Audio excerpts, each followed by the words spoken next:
আমরা যখন বাংলাদেশের পতাকা উড়াতাম, সেই পতাকার সাথে আরেকটা পতাকা থাকতো, সেই পতাকা হচ্ছে ফিলিস্তিনের পতাকা। ইনশাআল্লাহ খুব দ্রুত সময়ের মধ্যে ফিলিস্তিনের মানুষ আজাদি পাবে ইনশাআল্লাহ। ফিলিস্তিন হচ্ছে আমাদের আবেগের জায়গা। বাংলাদেশের এই প্রান্ত থেকে আমরা সবসময় ফিলিস্তিনের মানুষদেরকে অনেক বেশি অনুভব করি। আমাদের প্রতিবাদ নামাজের দোয়ায় আমরা সবসময় ফিলিস্তিনের আজাদির জন্য আল্লাহর কাছে দোয়া করি এবং আমরা বিশ্বাস করি ইনশাআল্লাহ খুব দ্রুত সময়ের মধ্যে ফিলিস্তিনের যারা মজলুমরা আছে তারা আজাদি পাবে এবং সে আজাদিতে আমরাও বাংলাদেশের তরুণরা সম্পৃক্ত হতে চাই। আমরা আমাদের যত শক্তি আছে সর্বশক্তি দিয়ে আমরা এই আজাদি আন্দোলনে আমাদের বুদ্ধিভিত্তিকভাবে, আমাদের অর্থনৈতিকভাবে, আমাদের যে সামর্থ্য আছে সামর্থ্য সবটুকু দিয়ে আমরা পাশে থাকতে চাই। আমরা ফিলিস্তিন নিয়ে অনেক সেমিনার করি, আমাদের সিম্পোজিয়াম হয়, আলাপ হয়, কিন্তু ফিলিস্তিনের আজাদির জন্য আমাদের, বিশেষ করে আমরা যারা শিক্ষার্থীরা আছি, ছাত্ররা আছি, আমাদের মূল কাজ হচ্ছে আমাদেরকে আগামীর জন্য প্রস্তুত করা।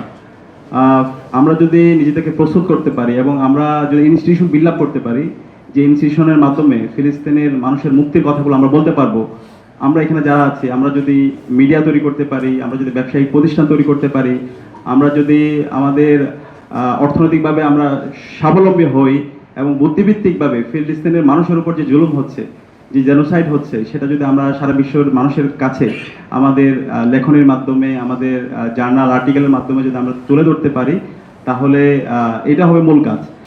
মুক্ত কারাগার হচ্ছে গাজা। আমরা গাজার মানুষদেরকে অনেক বেশি, আমাদের গাজার নাম শুনলে আমাদের ইমোশন অনেক বেশি কাজ করে। সারা বিশ্বের একটা উন্মুক্ত কারাগার আজকের গাজা।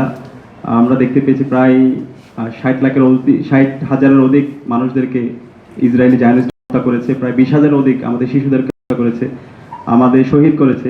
আমরা আমাদের ইসমাইল হানিয়াকে হারিয়েছি, ইয়াহিয়া সিনওয়ার সহ অনেক নেতাকে হারিয়েছি। আমরা বিশ্বাস করি তারাই আমাদের নেতা, তারা আমাদেরকে রাস্তা দেখিয়েছে।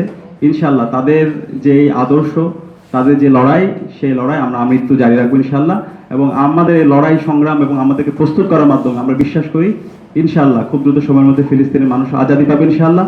বাংলাদেশে যখন আমরা ফেসিবাদী ছিলাম, ফেসিবাদী আমলে আমরা যখন বাংলাদেশের পতাকা উড়াতাম, সেই পতাকার সাথে আরেকটা পতাকা থাকতো, সেই পতাকা হচ্ছে ফিলিস্তিনের পতাকা।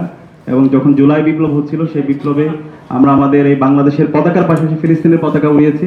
জুলাইয়ে আমাদের শহীদদের স্যাক্রিফাইসের মাধ্যমে আজকে আমরা আজাদি পেয়েছি।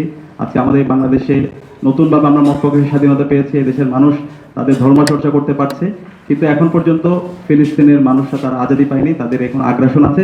আমরা বিশ্বাস করি ইনশাল্লাহ আমাদের সারা বিশ্বের মুসলমান যুবকরা একত্রিত হয়ে এবং নিজেদেরকে প্রস্তুত করে ইনশাআল্লাহ খুব দ্রুত সময়ের মধ্যে আমরা এই ইসরায়েলি জায়নিদের থেকে আমাদের ফিলিস্তিনকে আজাদি করতে পারবো এবং এই ফিলিস্তিন সহ সারা বিশ্বের যারা মজলুমরা আছে সকল মজলুমরা ইনশাআল্লাহ মুক্তি পাবে এবং আমরা সবাই সারা বিশ্বের সকল মুসলমানরা ঐক্যবদ্ধভাবে আমাদের এই বিশ্বকে বিনির্মাণ করার জন্য আমরা কাজ করে যাবো ইনশাআল্লাহ।